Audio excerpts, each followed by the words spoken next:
नमस्कार दोस्तों, कैसे हो? उम्मीद करता हूँ अच्छे होंगे सभी। ठीक है, तो अपना मापन और मात्रक से रिलेटेड वो जो पोर्शन था वो कंप्लीट हो चुका था। उसके 4 भाग अपलोड हो चुके हैं। आज अपन कुछ अलग करने जा रहे हैं, कुछ अलग क्वेश्चन सीखने जा रहे हैं। और जो अपन सीखेंगे आज वो क्वेश्चंस होंगे सदिश और अदिश से रिलेटेड। जो अपने वेक्टर और स्केलर क्वांटिटियां होती है उससे रिलेटेड क्वेश्चन होंगे। तो सदिश और अदिश तो आप जानते हैं बेटा, और जब अपन डेरिवेटिव पोर्शन पढ़ेंगे तो उसमें वापस से रिकवर हो जाएगा वो। अभी अपन न्यूमेरिकल पोर्शन जो है उसमें डेरिवेटिव तो करवा नहीं सकते क्योंकि इतना टाइम अपने पास नहीं है। ठीक है, तो मैं एक बार आपको हल्की सी डेफिनेशन उसकी बता देता हूँ कि सदिश क्या होता है, अदिश क्या होता है।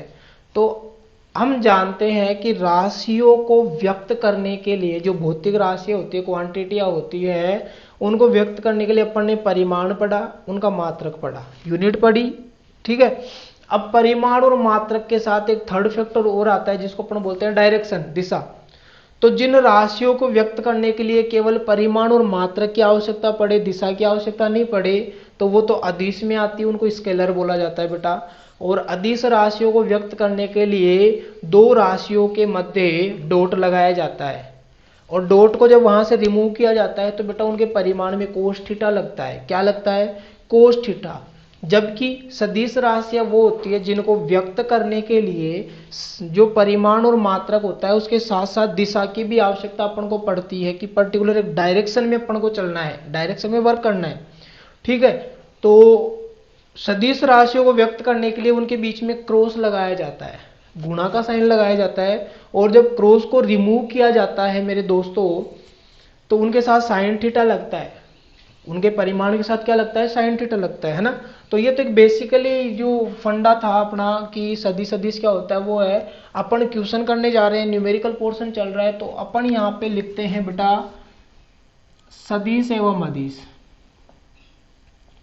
सदिश एवं अदिश। बहुत ही अच्छा चैप्टर है, बहुत ही अच्छा। इससे क्वेश्चन जरूर आता है, जरूर क्वेश्चन आता है यहाँ से, सदिश अदिश से, वेक्टर स्केलर से। और इसका बेटा अपन भाग पढ़ रहे हैं फर्स्ट वाला, फर्स्ट भाग। बहुत अच्छी बात है, शुरुआत कर रहे हैं, नई नई चीज सीखने को मिलेगी। नई अपन जो भाग है वो स्टार्ट कर रहे हैं, फर्स्ट भाग। इसके भी कम से कम 4 5 6 वीडियो आएंगे, उसमें कंप्लीट हो जाएगा। तो देखो फर्स्ट क्वेश्चन अपन उठाते हैं, दो समान परिमाण के सदिशों के मध्य कोण कितना होगा? दो समान परिमाण के जो सदिश है उनके मध्य जो कोण बनता है वो कितना होगा? ठीक है, यदि उनके परिमाणी सदिश का परिमाण भी उनके परिमाण के तुल्य हो, यदि उनका परिमाणी सदिश उनके परिमाण के तुल्य हो। कुछ समझ में आया? देखो सदिशों का परिमाण निकालते हैं। माना दो सदिश, एक पी है एक क्यू है, दोनों सदिश, उनका परिमाण है आर। तो परिमाण निकालने का सूत्र होता है कि लिख लेना, आर बराबर होता है रूट में P square plus q square plus 2pq cos theta. अब वो ये बोल रहा है कि ये जो सदिश है उनका परिमाण उनके परिमाणी सदिश के बराबर, यानी कि आर की वैल्यू भी ए है, पी की वैल्यू भी ए है, क्यू की वैल्यू भी ए है, प्लस 2a गुणा ए कोस थीटा।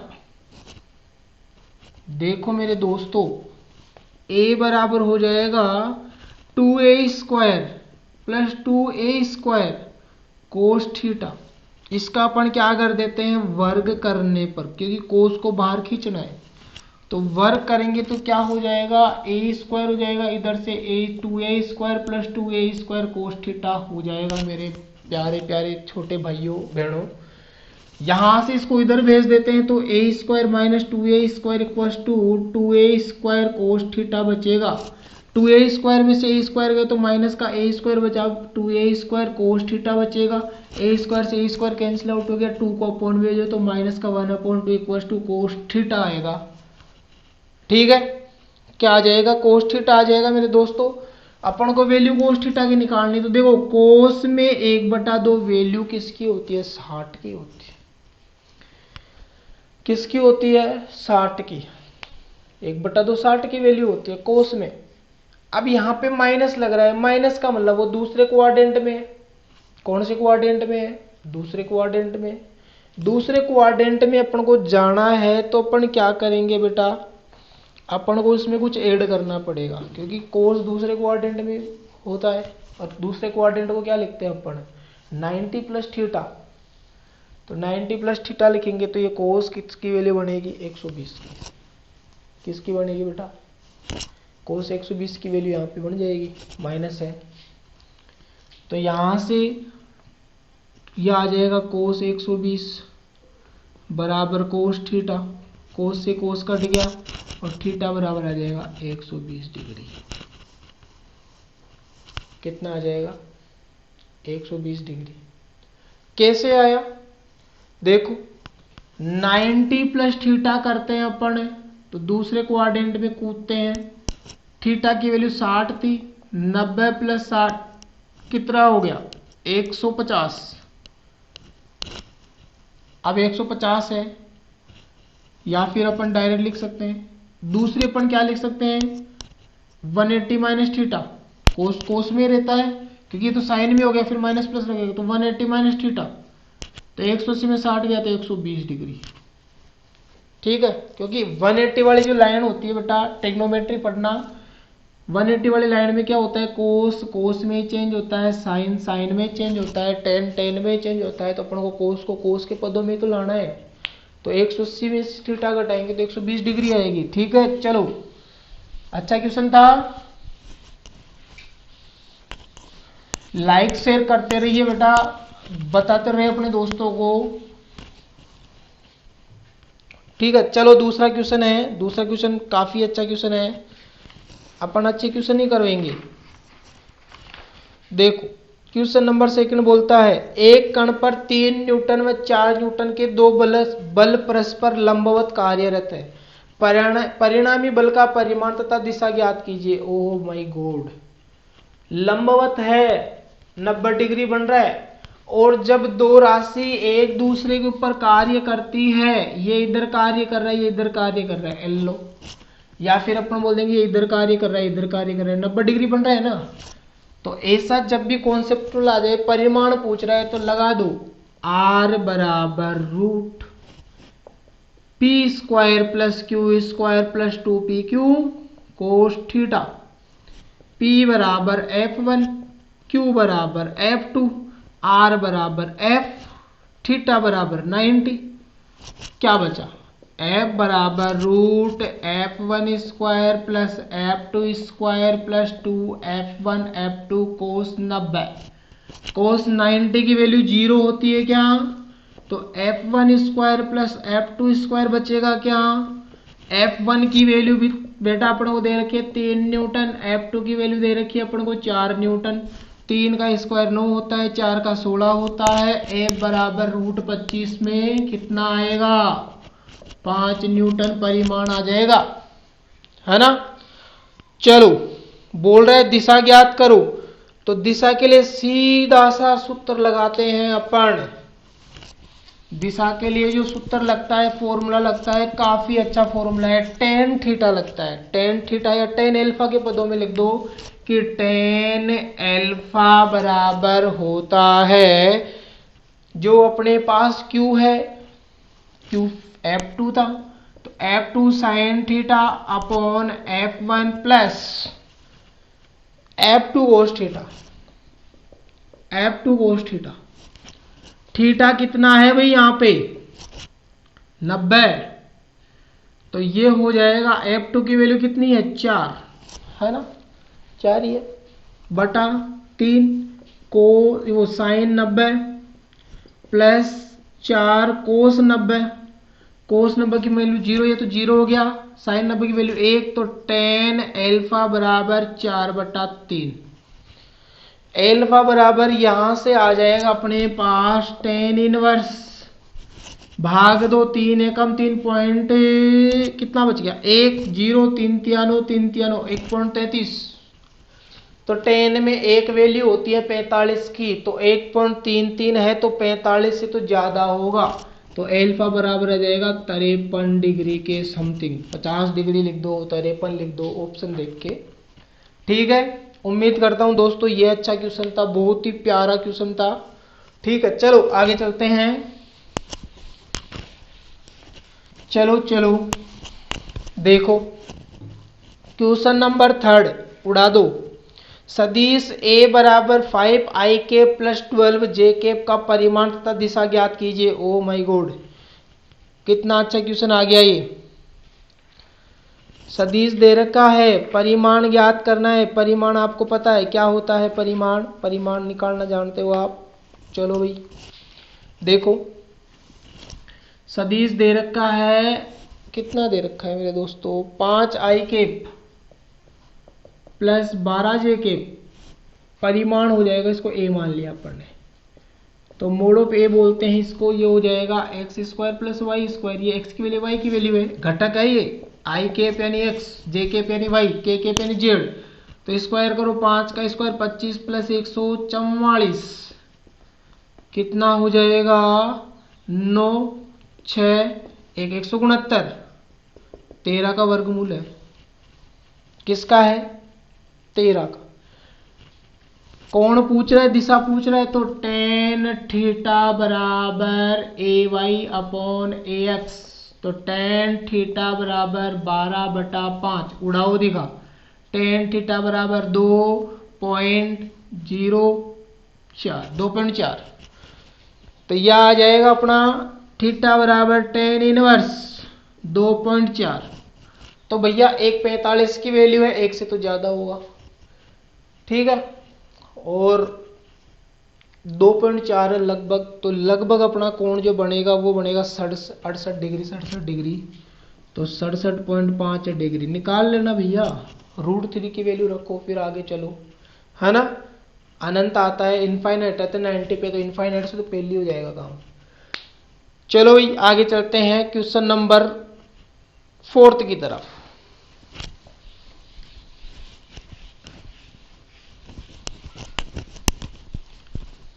क्वेश्चन नंबर 4 क्या बोलता है मेरे दोस्तों, बहुत ही अच्छी बात बोल रहा है कि a बराबर I cap minus 4j cap, b बराबर minus 2i cap plus j cap plus k cap तथा c बराबर i cap minus 2j cap plus 2k cap हो, तो vector a plus vector b plus vector c का परिमाण ज्ञात करो। ठीक है भाई, करेंगे। वेक्टर a अपन को दे रखा है कितना, i cap minus 2j cap, vector और 4 भी है क्या, नहीं 4 है यहाँ पे, 4j कैप, और ये अपन को दे रखा है वेक्टर b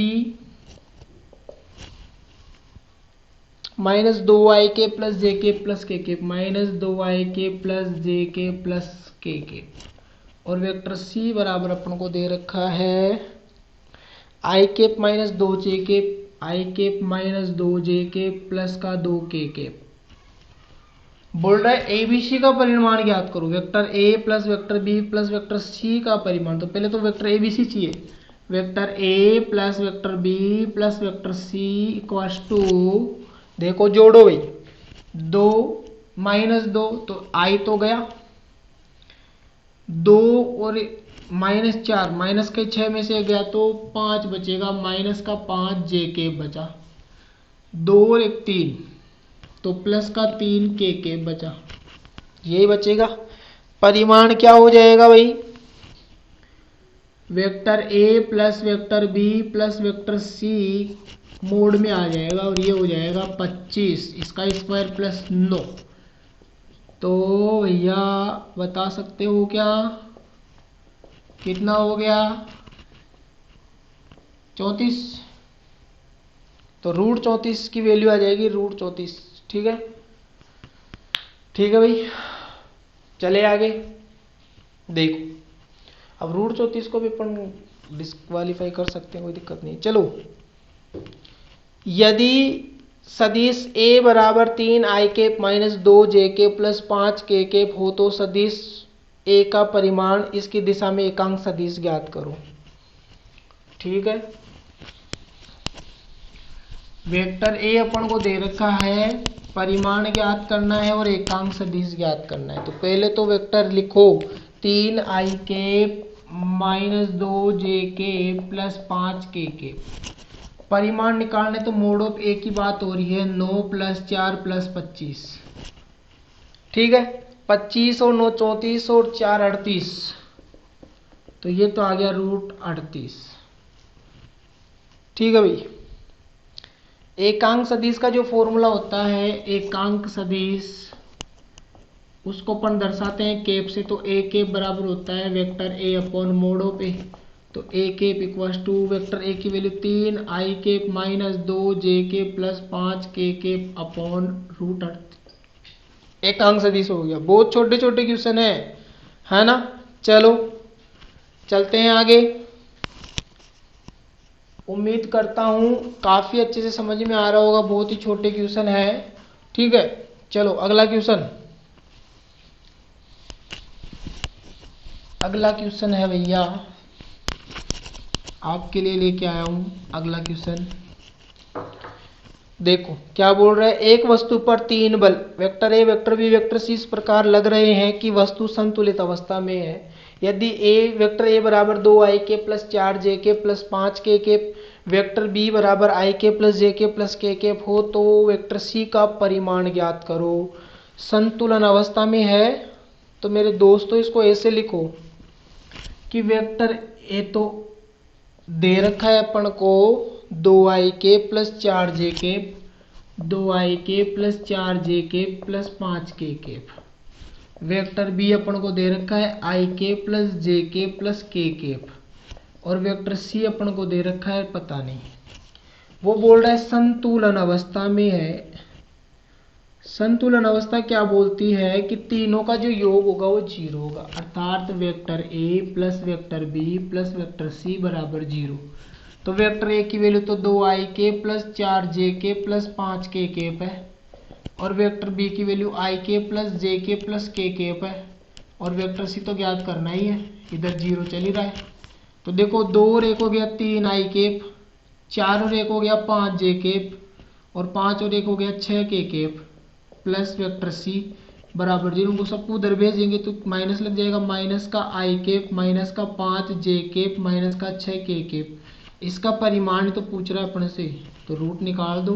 9 प्लस 25 प्लस 36, ये हो गया 34। 34 और 36 कितना हो जाएगा, यहाँ पे लिख देते हैं वेक्टर सी बराबर, है ना, ये दोनों का तो हो गया 34, इस अकेले का हो गया 36।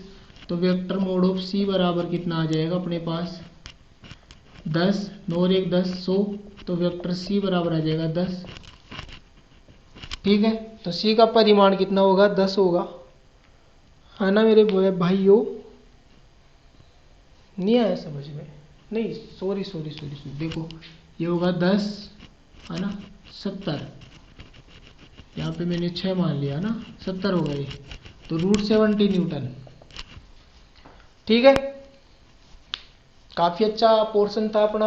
आज की क्लास अपन यहीं पे खत्म करते हैं। छोटी क्लास रखेंगे ताकि आप इसकी प्रैक्टिस करो। फिर लेंथी क्वेश्चन आएंगे तो अपन बड़ी क्लास में लेंगे उनको ना।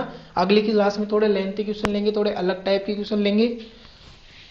तो उम्मीद करता हूँ आपको ये काफी अच्छे से समझ में आया होगा, काफी हद तक आपने इसमें देखा होगा वीडियो को, है ना। ये काफी अच्छी यूनिट रहेगी अपनी, जो अब यूनिट चल रही है अदिश सदिश, ये काफी अच्छी रहेगी। इसमें काफी अच्छे क्वेश्चन आएंगे, कॉन्सेप्चुअल क्वेश्चन आएंगे। क्लियर है बेटा? ठीक है, इसमें अपन बहुत ही अच्छे क्वेश्चन जो है वो करेंगे। अवकलन से रिलेटेड भी आएगा, समाकलन से रिलेटेड भी क्वेश्चन आएंगे इसमें। तो इस वजह से ये काफी हद तक अच्छी रहने वाली है। देखो एक आध क्वेश्चन अपन और देख लेते हैं।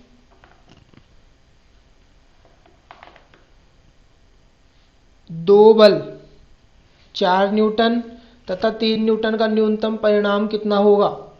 तो न्यूनतम परिणाम पूछ रहे हैं, न्यूनतम परिणाम। देखो आपके लिए थोड़ी सी क्लास लंबी कर देता हूं मैं, थोड़ी सी, ज्यादा नहीं। 4 न्यूटन 3 न्यूटन, F1 है 4 न्यूटन, F2 है 3 न्यूटन। न्यूनतम परिमाण, न्यूनतम होता है कोस थीटा का मान यदि -1 होगा तो न्यूनतम हो जाएगा भैया। तो F बराबर वही फॉर्मूला लगाओ, F1 का स्क्वायर प्लस F2 का square plus 2F1 F2 cos theta.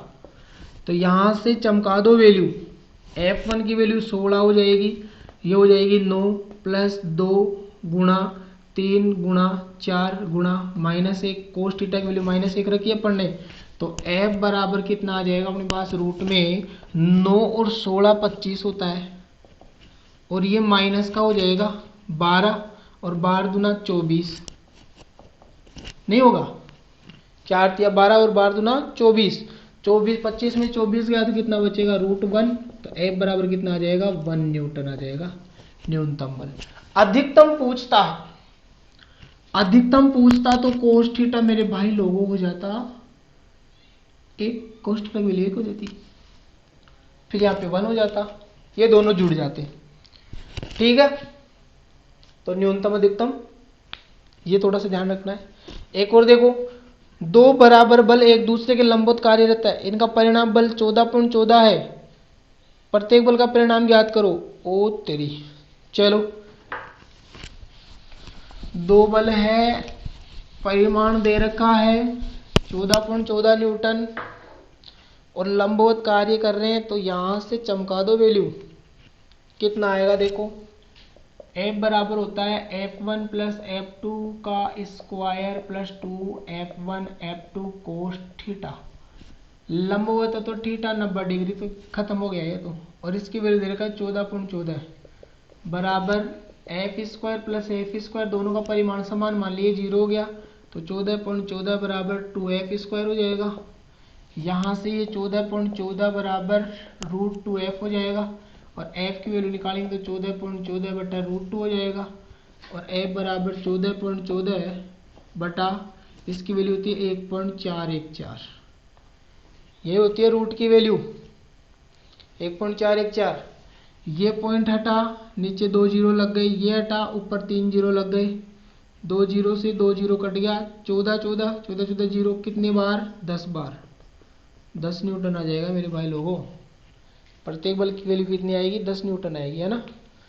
ठीक है, और भी अच्छे क्वेश्चन अपन करेंगे, तो आप इनको प्रैक्टिस करो, लिखो नोटबुक में, टेलीग्राम पे आपको पीडीएफ मिलती है, वहां से आप लिखो, उसको चाहे से जीरोक्स करवाओ, कुछ भी करो आप, लेकिन पढ़ो, पढ़ना पड़ेगा, कंपटीशन बहुत ज्यादा है, आगे निकलना है तो करना ही पड़ेगा।